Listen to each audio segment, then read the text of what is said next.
Federal Drive is presented by GEHA, Government Employees Health Association, proudly providing health and dental benefits to federal employees and their families. Visit GEHA.com. A massive overhaul of the federal acquisition regulation is now moving through formal rulemaking, with the first set of proposed changes touching wide swaths of how contracts are planned, awarded, and managed. The documents run longer than Moby Dick, and stakeholders have just 30 days to weigh in. To walk us through the key changes, partner at Haynes Boone, Dan Ramish, spoke with Federal Drive host Terry Gerton about the proposed changes. There is big news in the government contracting world. Exciting times. The FAR rules have finally dropped, or at least the first tranche of them. Tell me what the headlines are, what you're looking at. So, the Revolutionary FAR overhaul, of course, has been going on since last year. The first phase of that project involved various deviations to implement a rewrite of the FAR. Now we're moving into the second phase, which is phase 2, which is notice and comment rulemaking on all the proposed rules. And so there are 12 total rules planned that'll be probably published over the course of the summer. And we have now the first 4 sets of proposed rules that include on the order of 20 FAR parts, 19 plus the corresponding clauses of the FAR. I think the first thing that was striking about these proposed rules is that the FAR Council only gave 30 days for public comment, which is a very aggressive time schedule. And of course, part of this is motivated by the desire to finalize the rules as soon as possible, potentially by sometime this year. Definitely the FAR Council summer reading program. Absolutely. As far as the other impressions of the proposed rules, the proposed rules range from 22,000 to 85,000 words. There is a lot of summer reading here. That's a total of 223,000 words, about as long as Moby Dick or Atlas Shrugged. So truly, government contracts aficionados will have some serious beach reading on their hands. One of the questions that people had about phase 2 was whether there would really be significant substantive changes, because the first phase, some people found underwhelming when it came to sort of being a revolutionary FAR overhaul, not all that many substantive changes. But I think from the initial indications from these first 4 proposed rules, there are some real substantive changes. The talk on the street is that this is a big shift from compliance to judgment, that it opens up a lot of flexibility for contracting officers. How are you reading that? I think there is some support for that, and certainly the effort within the Revolutionary FAR overhaul to remove some of the verbiage and put it in the FAR companion supported that. These proposed rules make some organizational changes, kind of building on the changes we saw in the first phase, and they also include some real substantive changes, including, interestingly, some open FAR cases that were not part of the RFO that had just been pending. The most significant of these is the FAR CUI rule, which has been in play for a long time. The open FAR case dates back to 2017, and there was a proposed rule in 2025. There are a number of other supply chain type rules that the FAR Council kind of batched in with the RFO changes in the proposed rules. So some of the action is on those areas. They also provided a couple of extra resources that might be of interest to government contractors. Yes. So one of those resources, as part of the lead up to RFO Phase 2, the FAR Council invited sort of crowdsourced suggestions, like a virtual suggestion box for changes to the FAR. And the FAR overhaul website now has a feedback matrix they refer to as "You Said, We Did," which indicates for each of the kind of crowdsourced suggestions what people suggested, how the government reacted, and what the impact is or why it matters. So that's an interesting resource, particularly for those who participated in that crowdsourcing campaign. Another item that they added to the 4 proposed rules is a matrix showing which provisions and clauses associated with the revised parts should be included or excluded from solicitations and contracts, specifically for commercial products, commercial services, and commercially available off-the-shelf items. And they also addressed, in a second matrix, flow-down requirements in commercial and COTS subcontracts. So that's a useful resource and add-on in these proposed rules. Dan Ramish is a partner at Haynes Boone. Dan, what are then the headline changes in these first 4 proposed rules? Walk us through the big ticket items.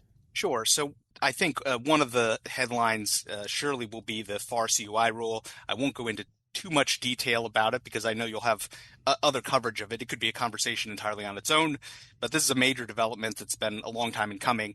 The rule will create a standard form and procedures for agencies to communicate controlled unclassified information that must be managed and safeguarded during performance.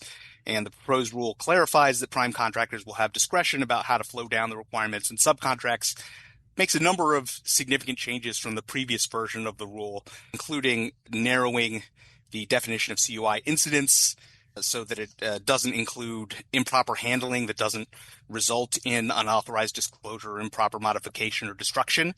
It also removes contractor liability language. It makes changes removing prescriptive training requirements that are one size fit all to give a little more flexibility in that area. It aligns cyber incident reporting timeframes with the DoD cybersecurity timeframe at 72 hours. All changes that seem like they're responses to feedback provided during the comment process. One issue that'll certainly be looked at closely is that the rule would make NIST Special Publication 800-171 Revision 3 the baseline for non-federal information systems with CUI, whereas DoD is actually still applying Revision 2. So I'm sure that there will be detailed analysis of that, and particularly considering how this rule will interact with the rollout of the CMMC program. The next thing of interest, there's consolidation within these proposed rules of a range of different supply chain security regimes.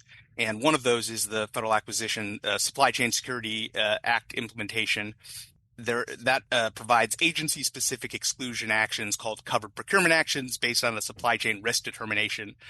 This is one of the authorities that DoD used to designate Anthropic as a supply chain risk in that whole dispute that's currently being litigated before the D.C. Circuit Court of Appeals.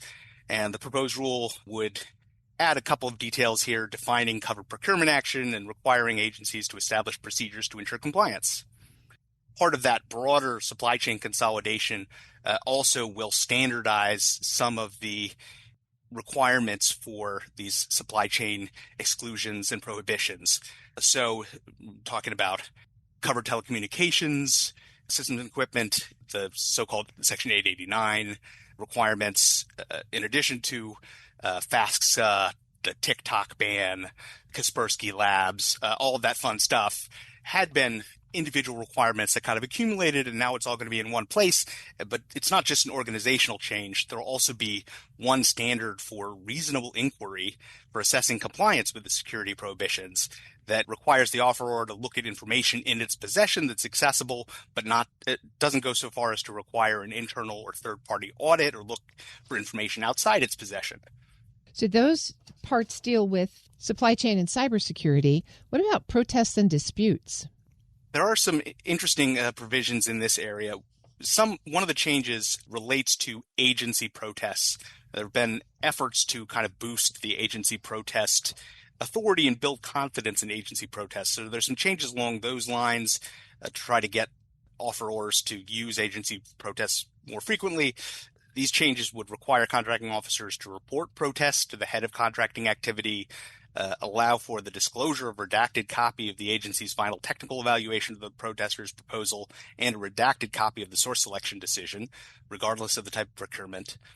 Would allow the protester to raise additional protest grounds within a reasonable amount of time set by the independent review official. So all measures to make the agency protest mechanism look more effective and hopefully be used more frequently as a less intrusive way of resolving pre-award disputes and award disputes.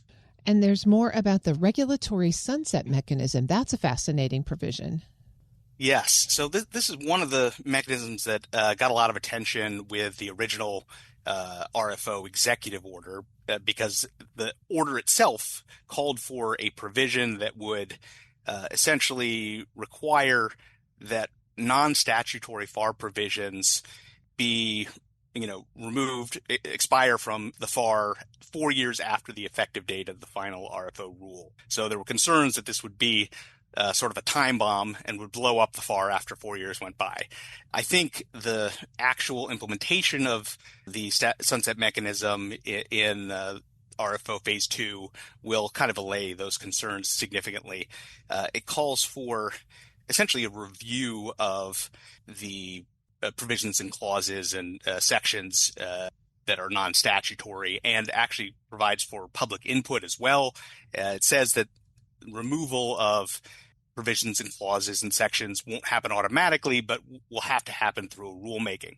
So kind of an intentional paring back of requirements that aren't required by statute, but not something that's going to inadvertently blow up the procurement system. So as you set up at the top, this set of rules to review is roughly the size of Moby Dick, but it's still significantly shorter than the current FAR. They've taken out a lot. They've moved a lot of provisions into associated documents.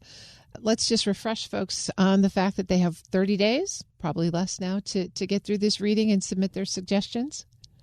Yes, July 23rd, 2026 is the time frame. So there is still time to get comments in, and the FAR Council has made it clear they're open to, further changes to ensure that the revisions that are contemplated will work and won't create conflicts and unintended consequences. So by all means, contractors should either on their own or get involved with industry groups and look at submitting comments if they're going to be affected by these proposed rules. Do you think the short timeline is just so that they're ready for the next round? I do think we're going to see the other 8 proposed rules pretty quickly in the next 2-3 months. And they're looking to move forward and roll it out. I think given the breadth of the changes, that it may well be that industry groups request additional time to comment.